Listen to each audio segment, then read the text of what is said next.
पूर्व मुख्यमंत्री और पीसीसी चीफ कमलनाथ का बयान। जबलपुर की घटना को लेकर फिर बोले कमलनाथ, बजरंग दल के नाम पर हो रहा हनुमान जी का अपमान। कमलनाथ, हनुमान जी का अपमान माफ नहीं किया जाएगा। मुरैना में 5-6 लोगों की हत्या पर बोले कमलनाथ, कानून व्यवस्था पूरे मध्य प्रदेश में चौपट है। हर रोज कोई ना कोई घटना होती है। महिलाओं पर अत्याचार हो रहा है। एक मध्य प्रदेश में सिस्टम बन गया है। यह मध्य प्रदेश की पहचान बन गई है। कर्नाटक के बाद एमपी में बजरंग दल प्रतिबंध पर कांग्रेस का क्या स्टैंड है? मैंने पहले ही कह दिया। सुप्रीम कोर्ट ने कहा है कि जो भी नफरत की संस्थाएं हों, सामाजिक विवाद पैदा करती हैं, मैं सख्त कार्रवाई करनी चाहिए। किसी को टारगेट नहीं करना चाहिए। किसी को टारगेट नहीं किया जा रहा है। आखिर यह क्यों परेशान हो रहे हैं? दीपक जोशी समेत अन्य बीजेपी नेताओं के कांग्रेस में शामिल होने पर बोले कमलनाथ। आगे देखते आइए आप। माननीय कमलनाथ जी, माननीय राष्ट्रीय अध्यक्ष जी तथा सभी हमारे सम्मानित अतिथिगण, नौजवान साथियों, मार्गदर्शकगण एवं मीडिया, मैं इतना ही कहना चाहता हूँ, स्वागत करना चाहता हूँ कमलनाथ जी का कि तुम गरीब के प्रबल सार थे, तुम गरीब के प्रबल सार थे, तुम प्रदेश के कंदन, यह प्रदेश है तुम्हें समर्पित, स्वीकारो अभिनंदन, स्वीकारो अभिनंदन। आदरणीय कमलनाथ जी के बारे में 2 बात कहना चाहता हूँ। बहुत कम ऐसे लोग होते हैं, प्यासा तो कुएं के पास जाता है, लेकिन बहुत कम ऐसे लोग होते हैं जिनके पास कुआं बन करके वो जाए और ये कहे कि हम तुम्हें कुछ देना चाहते हैं।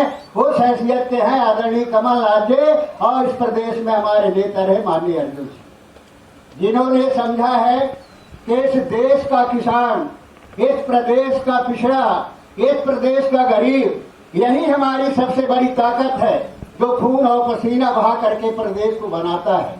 और उनका मानना है कि जब तक मेहनत करने वाले लोगों का विश्वास मजबूत नहीं होगा, तब तक कोई देश प्रगति और विकास नहीं कर सकता है। इस दिशा में जो उन्होंने काम किया है आप सबके सामने है। चाहे पिछड़े वर्ग को आरक्षण जहां मध्य प्रदेश में महाजन आयोग बना करके अर्जुन सिंह ने दिया था, वो 14% आरक्षण को 27% करने का काम माननीय कमलनाथ जी ने किया। कौन गया था कहने के लिए, मांगने के लिए? लेकिन उन्होंने सोचा कि पिछड़े वर्ग के लिए आरक्षण जरूरी है, इनका हक अधिकार है। उन्होंने सत्ता के कुर्सी पर बैठते ही 27% आरक्षण किया था और उन्होंने जाना था कि किसान हमारे देश का अन्नदाता है, यही धरती का सीना चीर करके अन्न पैदा करता है, तब जाकर के पेट भरता है। उन्होंने प्रदेश के 22 लाख किसानों का कर्जा माफ किया था, इसके लिए कोई माफ करने के लिए नहीं गया था। यहाँ के जो हमारे नौजवान है, बेरोजगार है, कोई माफ करने के लिए नहीं गया था। लेकिन उन्होंने सोचा कि हमारे जो गरीब पिछड़े वर्ग के किसान के बेटे हैं, उनको नौकरी मिलना चाहिए, स्थानीय उद्योगों में स्थान मिलना चाहिए। उन्होंने घोषणा किया था कि हम 70% जो है पिछड़े वर्ग और गरीब के बेटों को नौकरी देंगे और वो स्थानीय लोगों को देंगे। ऐसा नहीं कि दूसरे प्रदेश के लोग आकर के हमारे प्रदेश की प्रतिभाओं को दमन करेंगे। ये काम माननीय कमलनाथ जी ने किया है। तो मैं केवल इतना प्रार्थना करना चाहते हैं कि आज हमें आपको संगठित होने की जरूरत है।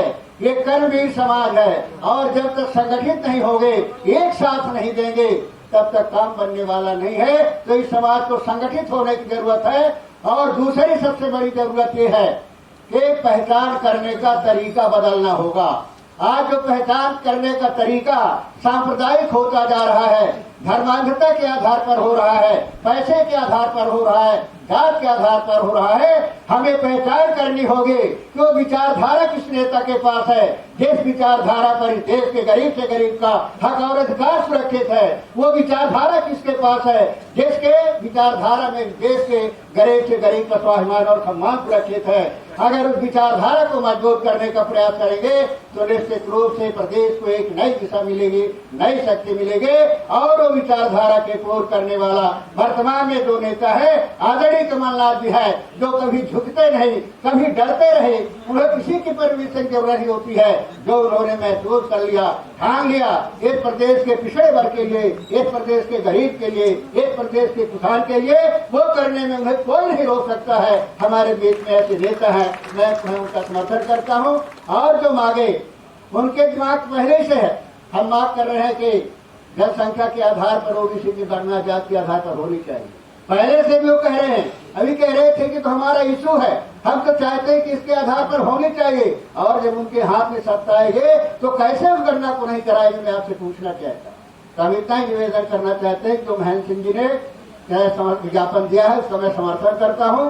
अपेक्षा और इस विश्वास के साथ में कि निश्चित रूप से आदरणीय कमलनाथ जी के नेतृत्व में हम लोगों का सबका विश्वास मजबूत होगा। धन्यवाद। जय।